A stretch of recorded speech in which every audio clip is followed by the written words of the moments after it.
Hello friends, હું છું તમારો મિત્ર દિગ્વિજયસિંહ ઝાલા. હું અને અમારું ગ્રુપ જઈ રહ્યા છીએ ત્રંબકેશ્વર જ્યોતિર્લિંગ મહાદેવના દર્શન કરવા માટે. તો બન્યા રહો અમારા વિડીયોની સાથે.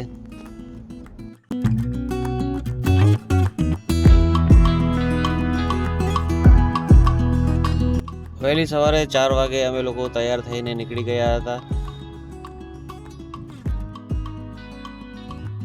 બાળકો માટે અમે અલગ વ્યવસ્થા કરી રાખી છે. અમે 2 કાર લઈને ગયા હતા. એક કારમાં આવી રીતે ગાડલા અને ઓશિકા પાથરીને તે લોકોને સૂવાની તૈયારી કરી દીધી હતી, જેથી આખા રસ્તે તે લોકોને આરામ મળી રહે અને સારામાં સારી યાત્રા થઈ શકે.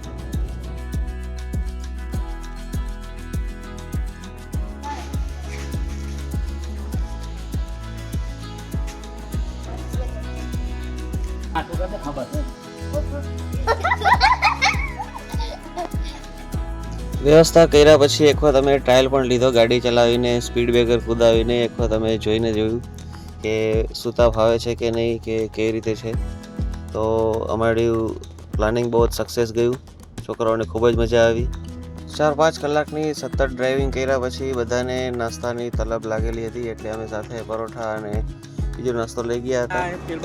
જ્યાં સારું લોકેશન દેખાય ત્યાં ફોટોગ્રાફી, વિડીયોગ્રાફી, નાસ્તો કરવાનું પ્લાનિંગ હતું.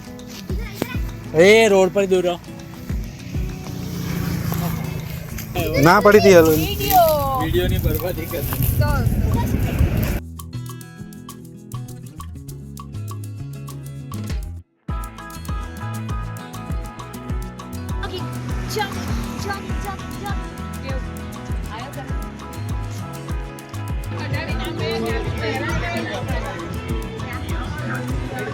જોરદાર છે.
તો ગાઈઝ અમે મહારાષ્ટ્રના મેળામાં આવી ગયા.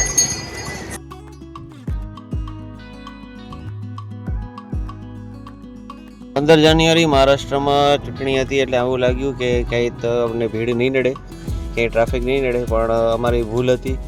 રસ્તામાં જ અમને ખબર પડી ગઈ કે ત્યાં તો બહુ જ મોટો મેળો છે, 3 દિવસનો પ્રોગ્રામ છે અને મિનિમમ 6 થી 7 કલાકની લાઈન લાગશે જો દર્શન કરવા હોય તો. અમે તો હિંમત હારી ગયા અને ખાલી ધજાના દર્શન કરવા ત્રંબકેશ્વર મહાદેવના પ્રાંગણમાં જઈ અને ફોટોગ્રાફી, વિડીયોગ્રાફી કરવા લાગ્યા. ત્યાં અચાનક જ ખબર પડી કે ટ્રાય કરો, દર્શન થઈ જશે. અને અમે શ્રદ્ધા અને આસ્થા સાથે લાઈનમાં ઊભા રહી ગયા અને અમારો વારો આવી ગયો.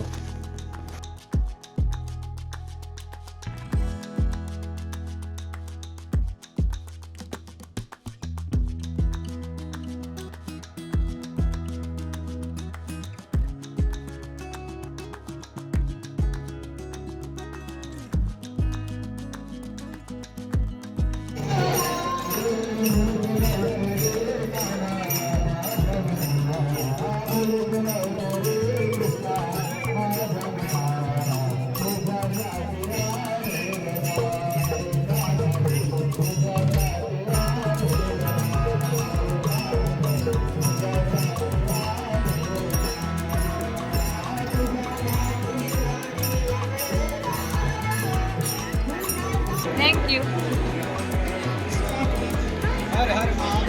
चल.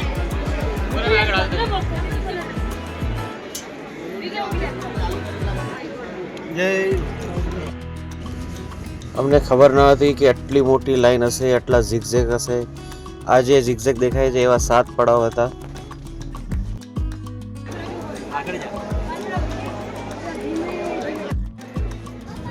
આ જે એરિયા બતાવે છે તે A1 છે.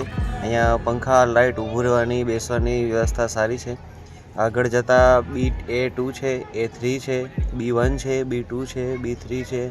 એટલી મોટી લાઈન છે કે એમ થતું હતું કે કેમ આપણે આમાં ઘૂસી ગયા અને ક્યારે વારો આવશે.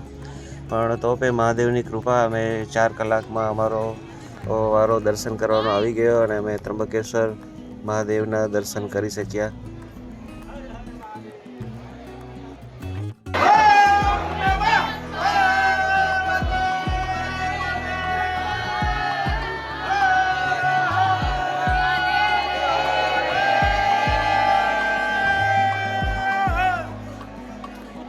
અમે ઘણું બધું સર્ચ કર્યું હતું અને ઘણા બધા લોકલને પૂછ્યું હતું, પણ કોઈએ આટલી મોટી ઝિગઝેગ લાઈન હોય છે, આટલી બધી વ્યવસ્થા સારી છે, કોઈએ અમને આ ઇન્ફોર્મેશન આપી ન હતી.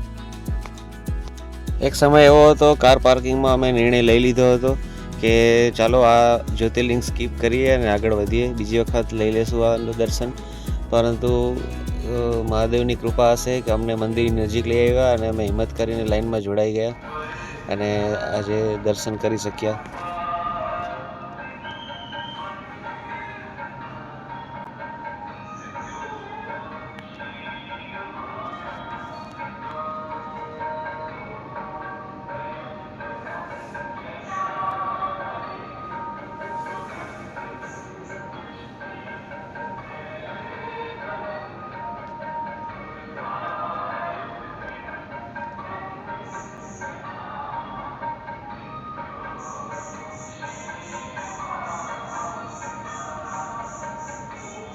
એટલી બધી ભીડ હોવાને કારણે વ્યવસ્થા જાળવવા માટે લોકોને ધક્કા મારીને આગળ કાઢવામાં આવતા હતા, વ્યવસ્થિત દર્શન નહોતા થતા.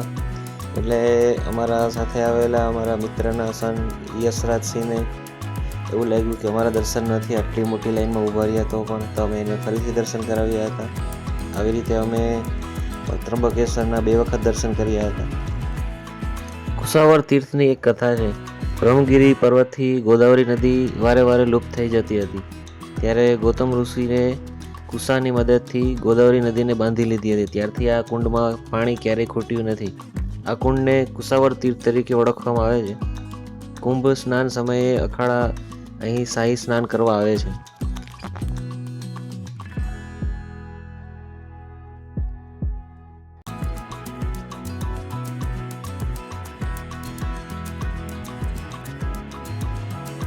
ચાલો મિત્રો, વિદાય લેવાનો સમય આવી ગયો છે.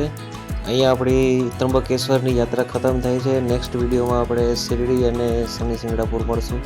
તો અમારા વિડીયોને લાઈક કરો, સબસ્ક્રાઈબ કરો અને તમારા મિત્ર અને ફેમિલીને શેર જરૂર કરો. Thank you very much.